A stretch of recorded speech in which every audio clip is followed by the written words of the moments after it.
Hey guys, it's Jen at Jen's Haunts. If this is the first time you've come by my channel, thanks for stopping by. So it is Halloween build season 2021 and I have started to create, so I thought I would let you know what I'm doing before I get too much farther. So I am thinking Haunted Mansion, and this is one of my only examples of the hitchhiking ghosts. And I decided to make Phineas first. So he is not painted, so don't judge him if he looks bland. I haven't added all his details, but here he is. So I'm going to tell you how I created him. I use the air dry clay, and I don't like to use a lot of this product because it's not horribly expensive, but you have to buy it. So I start with tin foil and I crumble it up into the shape that I want. And then I wrap it in tape. And I put tape on the foam head first, where I want the beginning of the foundation to go. And then I take what I've created and I glue gun it onto the tape that I taped onto the foam head. The reason I do that is the glue gets so hot, it'll just burn right into your foam head. So I have to do a foundation of tape as I go. So once I created the base, then I started to do the clay. The eyeballs are ping pong balls that I just bought at the grocery store. They were hanging there, and I bought them years ago, so I still had some in the garage. So after I got my base done, I was able to start applying my clay, and I'm just using standard cheap little clay tools and a paintbrush. You can pretty much blend this into whatever you want as long as you keep it moist enough. Because it's inexpensive, the best thing you can do is try to get it to dry slowly. Some people put that in a room with like a plastic bag over it, just loosely, because as it cracks, I don't know if you can see this, but my forehead is beginning to crack. So I will have to go over that again with some water and then fill in my crack, and then usually it doesn't crack over and over again in the same spot, but as it dries, you have to fix your cracking. So for the hair, I had this wig in the garage, and I didn't need a lot of hair, so I'm just cutting it, and I actually just pinned it to his head with some sewing pins.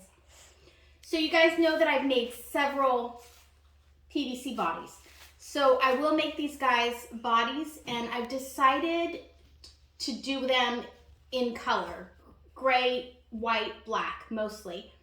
I thought about doing them all white because I've seen those pictures as well, but I think I've decided on the gray. I also have some green glow-in-the-dark paint in the garage, and I think I'm going to use that to accent my characters as we go. My final thoughts on it are I'm going to see about getting reindeer motors so that we can get the hitchhiking ghosts having a little bit of movement. I made that hearse in 2013. So I'm thinking I'm going to put these in front of the hearse with some tombstones, and then it'll be a good picture opportunity. So I'm going to have Evelyn pause this for a minute, and then I'm going to show you, because I took a couple pictures while I was making this.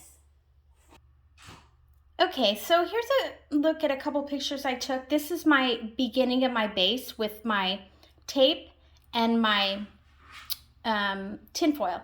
So I did the cheeks and then the chin and then the nose and then the eyebrows, and I glue gunned the ping pong ball into the eye area, but I cut it in half, so I only needed one.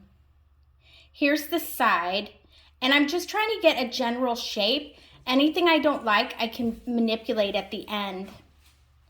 Here's the other side, and I wanted to show you my reference. This is one of the original Phineas's. It was at the Breyer Museum in Los Angeles, and Disney was having an event for 50 or 60 years of history or whatever it was. So all three characters were there with gravestones. So this was kind of what I was going for. I've seen them done, you know, different ways. Every artist has their own take on it. But I was pretty much after the original Disney creator's image. All right, you guys. So I did go through several different emotions with this guy. I thought he looked like the Green Goblin. And then I thought he looked like a leprechaun. And, you know, I thought his nose was too big.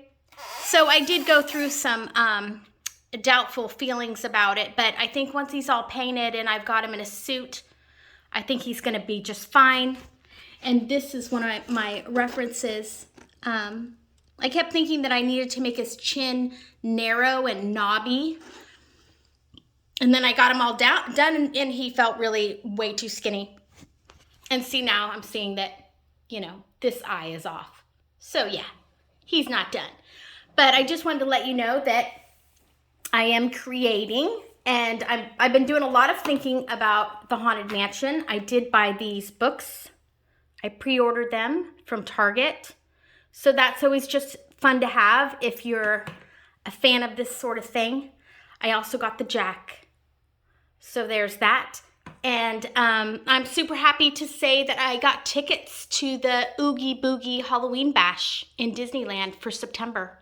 So I don't know if you guys are interested in seeing any of that, but let me know in the comments. And how do you guys feel about this hitchhiking ghost stuff? I'm going to try to do life size, and they'll be in front of my hearse, and I'll hook up that skeletal horse, and I think it'll be a cool scene. So that's it for now, you guys. Thanks for stopping in, and have a great rest of your week.